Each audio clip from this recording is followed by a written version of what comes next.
Hi! ఒక question అడిగితే answer చెప్పు. కొన్ని లగ్జరీ ఐటెమ్స్ అనేవి ఎందుకంత కాస్ట్‌లీగా ఉంటాయి? నిజంగా అవి తయారు చేయడం అంత కష్టమా? లేకపోతే రిచ్ పీపుల్ డెస్పరేట్‌గా ఉండే వాళ్ళ కోసం క్రియేట్ చేసిన ఒక ఇల్యూజనా? దీనికి కనుక నీకు ఆన్సర్ తెలిస్తే నాకు కామెంట్ బాక్స్‌లో చెప్పు. లేదా ఇప్పుడు నేను చెప్పబోయే సిరీస్ చూడు. దాంట్లో చాలా క్లియర్‌గా చూపిస్తాడన్నమాట. ఇంతకీ ఆ సిరీస్ పేరేంటనుకుంటున్నారా? 'ద ఆర్ట్ ఆఫ్ సారా'. రీసెంట్‌గానే మనకి నెట్‌ఫ్లిక్స్‌లో స్ట్రీమింగ్‌కొచ్చింది. కానీ ఒకటే నెగెటివ్ పాయింట్ ఏంటంటే ఇది మనకి తెలుగు డబ్‌లో అవైలబుల్‌గా లేదు. ఇంగ్లీష్‌లో ఉందన్నమాట. కానీ అస్సలు మిస్ అవ్వద్దు. చాలా చాలా బావుంది. నేనైతే బింజ్ వాచ్ చేస్తా.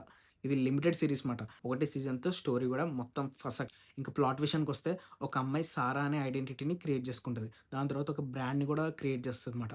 తర్వాత మిస్టీరియస్‌గా తను ఒకరోజు చనిపోతది. పోలీస్ వాళ్ళు తిన మిస్టీరియస్ డెత్ వెనకాల ఉన్న సీక్రెట్‌ని కనుక్కోవడమే స్టోరీ మాట. చాలా డెప్త్ ఉంటది. చాలా లేయర్స్ ఉంటాయన్నమాట. ఇన్వెస్టిగేషన్ చేసే ప్రాసెస్‌లో కొన్ని ట్విస్ట్‌లొస్తాయి. అండ్ మన సారా గురించి కొన్ని నిజాలు తెలుస్తాయన్నమాట. అక్కడైతే మైండ్ పోద్ది. దాంతో పాటు ఇలా ప్రతి క్యారెక్టర్‌ని ఇన్వెస్టిగేట్ చేస్తున్నప్పుడు వాళ్ళ దగ్గర ఒక సీక్రెట్ ఉంటది. అండ్ ఒక కన్‌ఫ్యూజన్ స్టేట్ ఉంటదనమాట. దీన్ని ఇలా చూపిస్తూ ఉంటారు. తర్వాత అది నెక్స్ట్ క్యారెక్టర్‌కి లింక్ అవుద్ది.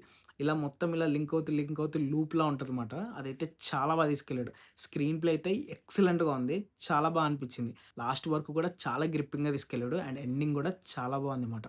ఈ సీరీస్‌లో చూపించిన ఒక 2 పాయింట్స్ నాకైతే రియల్ లైఫ్‌లో నేర్చుకోవాలనిపించిందన్నమాట.